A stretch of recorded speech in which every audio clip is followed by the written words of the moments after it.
पेंठगोटारे आज की 70 वर्ष है आम परिवार ही बास करती मत्स्यजीवी सहित ही आम स्वतःप्रत भाव में जड़ित अवस्था अच्छु किंतु दीर्घ 30 वर्ष 35 वर्ष है मु राजनीति सहित संपृक्त एवं फिशरमैन सोसाइटी सहित भी जड़ित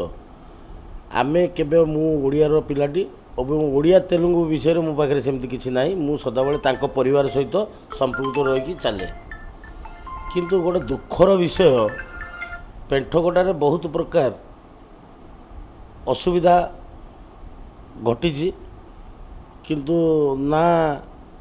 केंद्र सरकार ना राज्य सरकार किछि तार रेटिफाई करवा कहीं मत सेमती नजर उपरक आसी ना एवं आउ गोटे कथा नवीन बाबू सरकार आसिया परे बाबू 5T अध्यक्ष पांड्यान सार आसिया परे सी मध्य भी किछि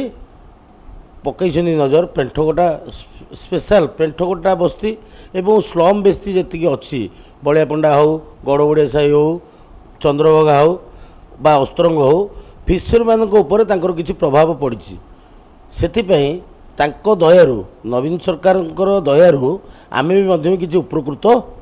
पारिचु कारण आमर जे एठे जो 50-60 वर्ष 70 वर्ष है फिशरमैन माने भाई माने अच्छी तांकर आज पर्यंत जो 4टी समस्या था तादर नवीन सार 3टी समस्या पूरण कर खंडे बासपाई जगह खंडे दे पारिछंती एवं जो फनी हुड़ुहुड़ी लेला एवं जिते प्रकार आकस्मिक दुर्घटना आसी विपर्यय आसी तार सामना करने सत्साहस नवीन सरकार पीरियड रे आमको प्रशासन क्षेत्र किसी सहयोग हाथ आमको बढ़ाई से आम लोक मैंने चिर उपकृत होती फनी रे डंगा भांगी जाऊ हो जाल आसू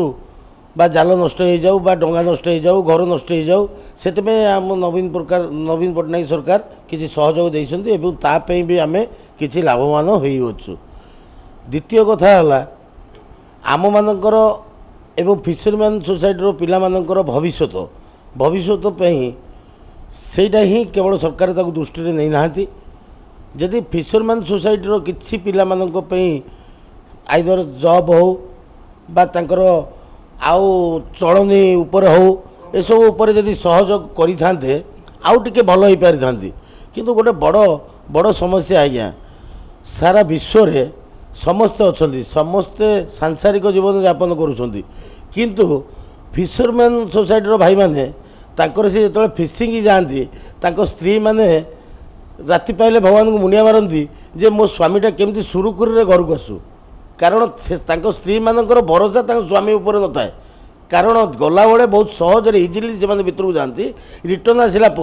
से माने फेरिबे कि मरबे तार भी सजेसन किसी ना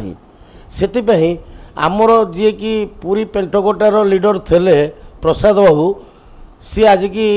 देहांत हेले वर्षे 1.5 वर्ष है सी मध्य भी बहुत परिश्रम अकाल परिश्रम करी आज पेंठगोटा को गोटे लेवल को आनी मुंड उपरे सी दीर्घ आमर माननीय मंत्री बाचस्पति महेश्वर महांती भी हाथ था आउ पेंठगोटा को परिवार बोली सी भावुले से प्रस्ताव बल दीर्घ 10 वर्ष संग्राम करला परे सी गोटे फिशिंग आरंभ करने माइंड सेटअप कर जोटा जेटी कहते जदि सेटा जदि हो जाए किंतु आमर जो फिशरमैन भाई माने अच्छा फिशरमैन परिवार अच्छा आटलिस्ट किछि ना किछि स्त्री माने भरोसा रखिए आम स्वामी माने समुद्र भितर को जाइछंती सुरुखुरी आम घर को आसिकी फेर जीवन यापन करेंगे यहाँ है मुख्य मुद्दा आज्ञा। द्वितीय है आमर होती पोस्टाल बेल्ट आज्ञा समुद्र कूलर अंचल आम मैंने ही बास करुचु सेठी आज्ञा प्रति वर्ष बर्तमान क्लाइमेट अनुसार प्रति 2-3 वर्ष वर्षक थे साइक्लोनिक आफेक्ट हो जो आफेक्टा होटा प्रथम ही आम तार सामना करुचु से सरकार आउ गोटे दृष्टि पड़ो बा आमर 5T अध्यक्ष तांकर किसी नजर पड़ो एमानक जदि थईथान करी पक्का घर रे जदि सुविधा कर दियंती सेटा गोटे चिर प्रकृति मैंने जीवन सारा से माने गोटे सहयोग हाथ बढ़ेला भाया मत कहीं लगे यहाँ हूँ मोर पर्सनाल मत आज्ञा माने मु जोटा रियलाइज करी आज पर्यंत मत 55 वर्ष है दीर्घ 35 वर्ष है मु राजनीति क्षेत्र में सहित श्रुतप्रत भाव में जड़ित तेणुक मोर नॉलेज उपर जहाँ अच्छी ये जी गोटे जिन हाँ उत्तम कथा हाँ आउ तृतीय कथा आज्ञा रास्ताघाट लाइट ड्रेन एसबू जिनस आम सरकार नवीन पट्टनायक सरकार नवीन सार जी करम पाखे चिर ऋणी अवस्था रही अच्छु यहाँ हूँ आज्ञा प्रथम जिनस आम आखि ही से खोल देती चतुर्थ कथा आज्ञा चतुर्थ कथा आमर वर्षक भितर आज्ञा आम 3 मास फिशिंग बंद करा जाए एठे एठे एठे एठे आज्ञा 3 मास ये बंद करा जाए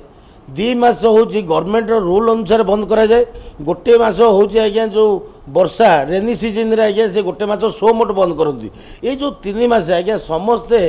खाद्य नहीं कि संचय करने अवस्था समस्ते नहांती एमान होउछन्ति क्षुद्र मत्स्यजीवी आज्ञा एमान पाखे माने जो कहती आज्ञा सोना बोट नहीं बीएलसी बोट नहीं एमाने छोट छोट डंगा नहीं कि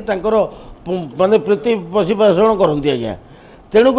से दृष्टि जदि टिके नजर पकाती